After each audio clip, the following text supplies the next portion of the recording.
Assalamualaikum warahmatullahi wabarakatuh. Salam sejahtera bagi kita semua. Di sini video pembelajaran tentang mata kuliah energi terbarukan program studi D3 Teknik Listrik Politeknik Negeri Cilacap. Oke, nanti di awal mata kuliah ini saya pertama akan membahas tentang energi baru dan energi terbarukan. Jadi ada perbedaan antara energi baru dan energi terbarukan. Apa sih energi baru terbarukan? Pada slide-slide yang akan saya bahas ini tentu ada beberapa pembahasan daripada tentang energi baru terbarukan.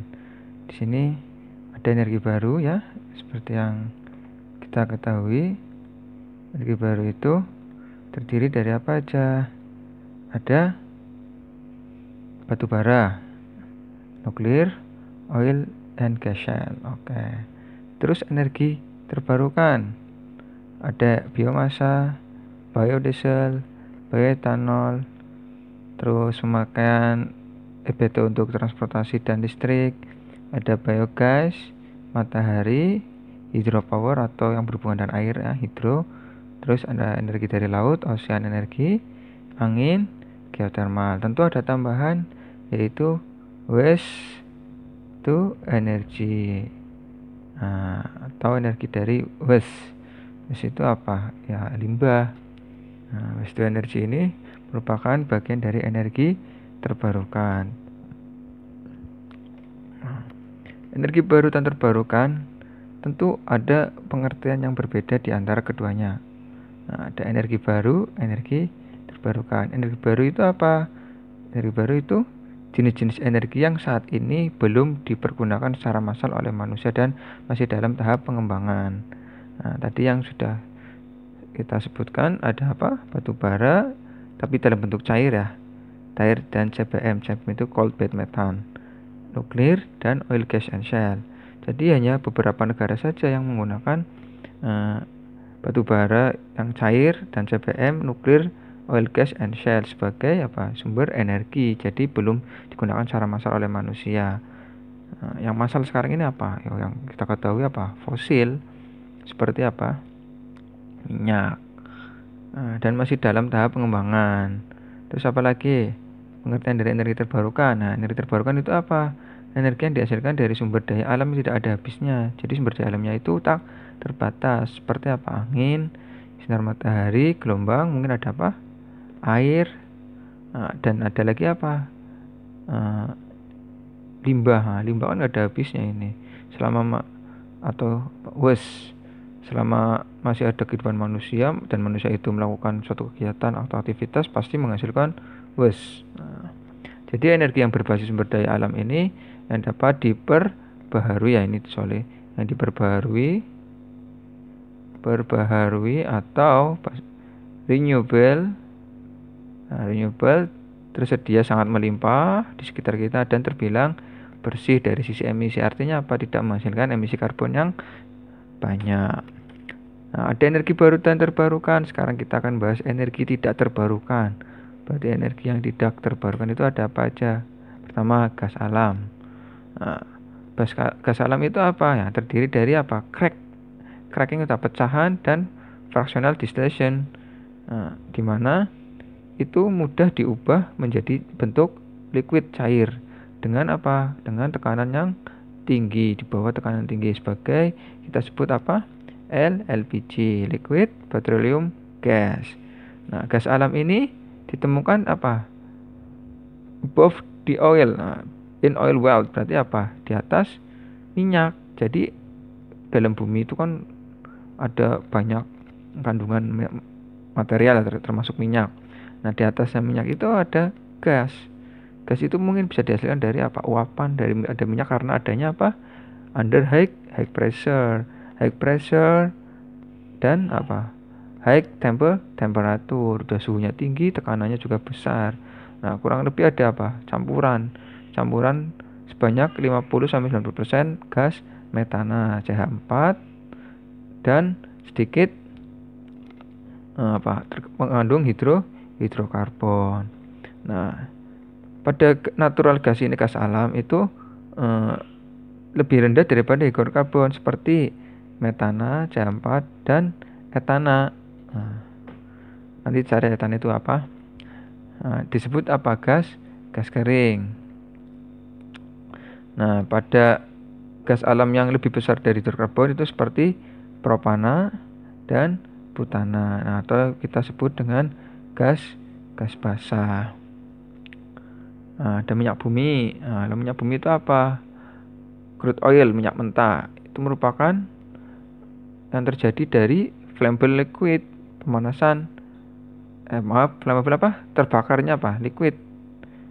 Cairan yang terbakar dalam perut bumi ya, dan terdiri dari apa? Campuran hidrokarbon yang di dalamnya ada sedikit sulfur, oksigen, nitrogen dan variasi molekul yang lebih berat. Dan ada beberapa komponen organik yang ditemukan di dalam geologic formation. Geologi berarti apa? Isi perut bumi, kan ada lapisan-lapisannya itu dalam perut bumi.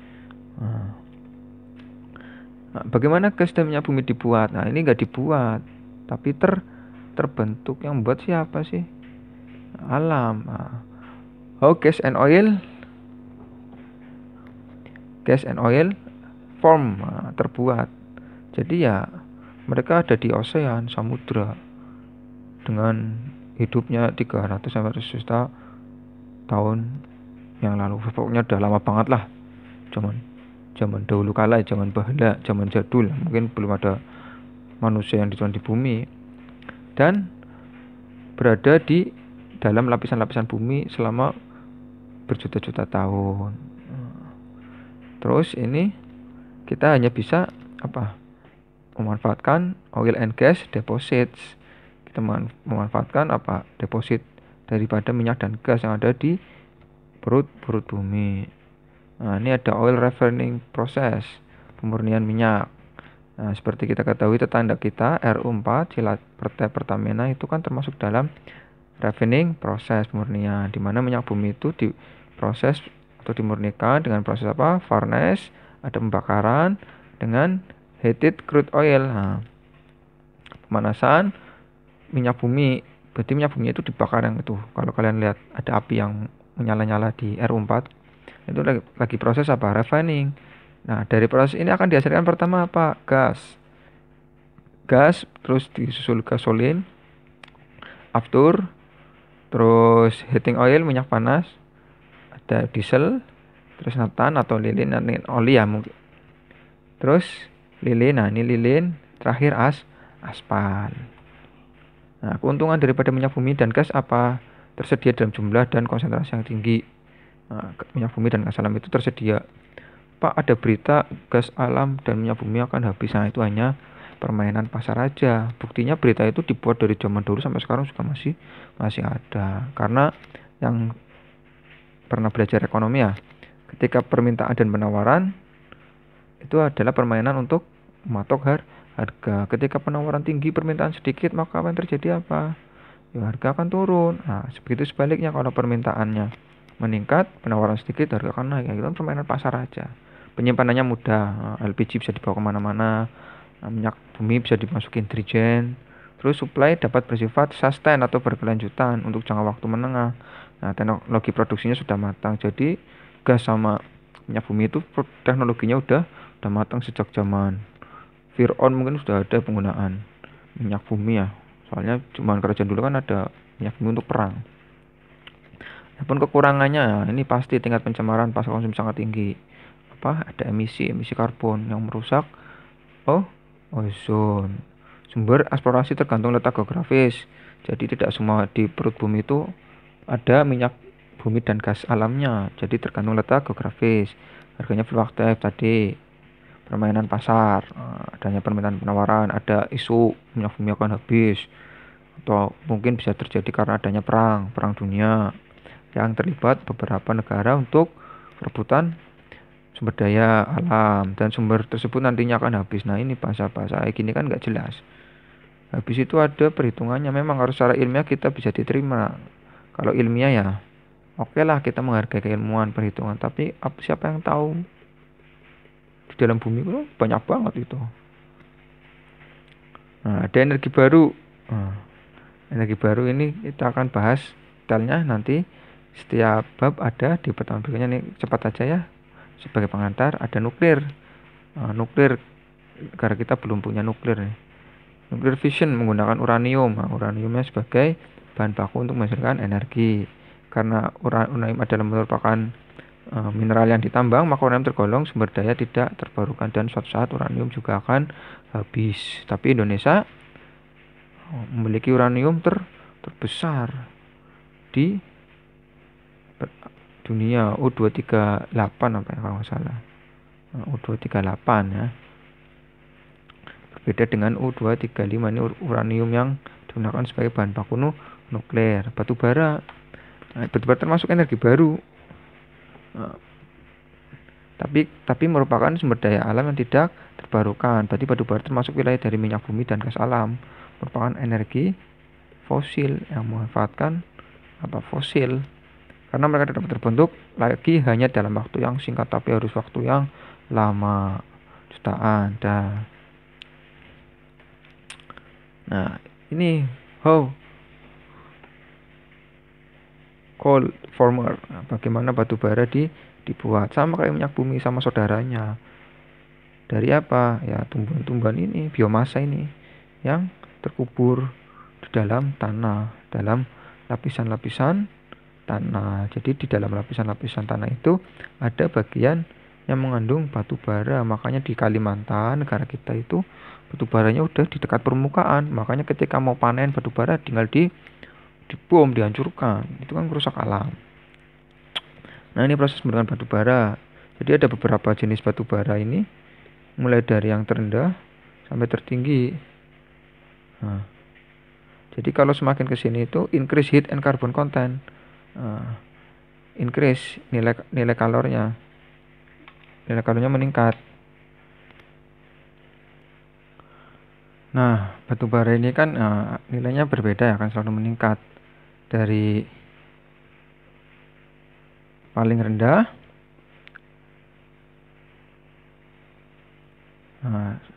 dari paling rendah apanya, nilai karbonnya, sampai yang paling tinggi. Nah, ini increase heat and carbon content. Dan berlawanan moisture itu apa? Susunannya. Nah, jadi kalau semakin ke sana itu nilainya semakin tinggi dari karbonnya, yaitu jenis antrasit. Nah, kalau ini pit. Nah, jadi nilai karbonnya semakin tinggi, heat pressure-nya semakin tinggi. Nah, ukuran batu bara apa? Menyebabkan pemanasan global, sama seperti saudaranya minyak dan gas bumi. Terus batu bara mengandung sulfur dan nitrogen, maka gas alam bakar bisa menyebabkan hujan asam. Elemen senyawa radioaktif dihasilkan dari abu layang dan abu bawah batu baranya. Abu bara juga bisa menyebabkan penyakit paru-paru. Makanya di rumah sakit umum daerah Cilacap ada paru-paru khusus untuk paru-paru, karena ada yang beberapa pabrik produksi produknya dengan memanfaatkan batu bara. Nah, sekarang ada energi baru terbarukan.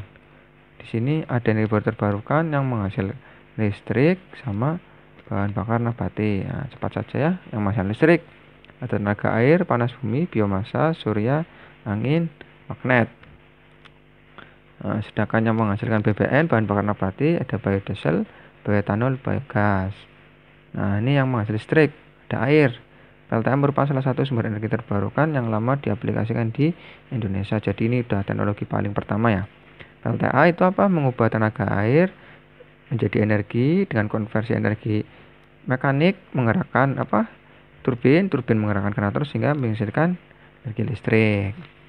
Nah, ini konsep konversi air menjadi listrik, dari intake masuk ke penstock, masuk ke turbin, di sini berputar menghasilkan listrik. Adapun kapasitor pasang dan potensi PLTA Indonesia. Nah, ini di Jawa aja banyak banget, 4.200 MW. Kapasitor pasangnya berapa? 5.711,25 MW. Berikutnya apa? Panas bumi. Nah, Indonesia merupakan daerah ring of fire sehingga punya potensi energi panas bumi yang besar. Nah, ini 60% energi panas bumi itu terdapat di dunia itu 60%-nya ada di Indonesia panas buminya. Bayangin 60% loh ya, sebumi itu kita mempunyai 60% panas bumi, sumber panas bumi yang di dunia. Jadi 40%-nya dibagi. Nah, teknologi yang dipakai untuk manfaat energi panas bumi adalah dry steam, flash steam, dan binary cycle. Potensinya mencapai 27 megawatt. Nah, ini kan 77.000 kW sama dengan 27 megawatt yang tersebar di 253 lokasi. Nah, ini prosesnya dari mulai sumber panas dalam bumi untuk menggerakkan air nanti menggerakkan apa? Turbin, generator menghasilkan listrik. Nah, kapasitor pasangnya berapa yang sudah ada di Indonesia? Baru sedikit, 1226 megawatt. Nah, terus ada biomasa ya nilai ekonomisnya rendah, temuan limbah sebagai sumber energi seperti cangkang sawit. Nah, teknologi konversinya bersifat sustainable sehingga meningkatkan kemandirian energi. Artinya apa? Teknologinya tersedia di sekitar kita dan dapat meningkatkan kemandirian energi. Nah, adapun kapasitas terpasangnya ini belum update dan nanti kalian cari sendiri ya untuk tugas cari kapasitas terpasang biomasa di Indonesia yang terupdate. Terus ada energi surya. Indonesia sebagai negara tropis memiliki potensi sinar matahari yang melimpah sehingga energi surya mempunyai potensi besar sebagai sumber energi utama di masa depan. Sistem rumah surya dapat mengurangi 18 ton emisi gas rumah kaca setiap tahun dan potensinya sangat besar yaitu berapa? 4,5 kWh per meter persegi. Nah, ini proses energi surya. Di sini ada dua ya untuk surya. Pertama dengan konversi thermal, jadi panasnya dipantulkan untuk menghasilkan uap air. Yang satunya lewat panel surya. Di sini ada proses konversi dari cahaya menjadi energi kimia untuk diubah menjadi energi listrik. Nah, ini kapasitas terpasangnya belum update. Angin. PLT angin menggunakan turbin angin. Oke, terus turbin angin dibagi menjadi dua yaitu yang horizontal dan vertikal. Komponen dalam turbin angin ada anemometer, blades, dan brake. Nah, magnet juga bisa digunakan sebagai sumber energi terbarukan. Nah, jika kedua kutub berlainan didekatkan akan menghasilkan gaya tarik menarik. Nah, jika dua kutub didekatkan akan menghasilkan gaya tolak menolak. Kedua sifat menghasilkan putaran konstan pada turbin, tapi ini masih dalam bentuk penelitian pengembangan. Magnet permanen dapat digunakan sebagai penggerak generator, dipasang pada sisi turbin utama dan turbin penggerak. Energi tolak menolak akan menghasilkan putaran listrik yang dihasilkan koil untuk menggerakkan motor yang akan menggerakkan turbin, sehingga PT magnet akan sangat efektif sebagai magnet listrik yang sifatnya portable atau mudah dibawa kemana-mana. Nah, biodiesel ini sejenis kayak dari limbah-limbah kayak minyak tanaman jarak. Nah, Indonesia kaya akan sumber daya hayati terbarukan begitu berlimpah sebagai sumber biodiesel. Biodiesel ini telah banyak dipakai sebagai campuran solar yaitu biosolar. Sekarang udah mencapai B30 ya. Artinya apa? 30% adalah biodiesel. Nanti penjelasannya nanti ya. Nah, biodiesel dapat bercampur dengan segala komposisi minyak solar. Oke, bersifat biodegradable artinya apa? Bisa terurai, memiliki angka metana ya. Ini angka metana yang lebih baik daripada minyak solar biasa. Hurufnya M. Zero CO emission. Nah, emisinya hampir zero.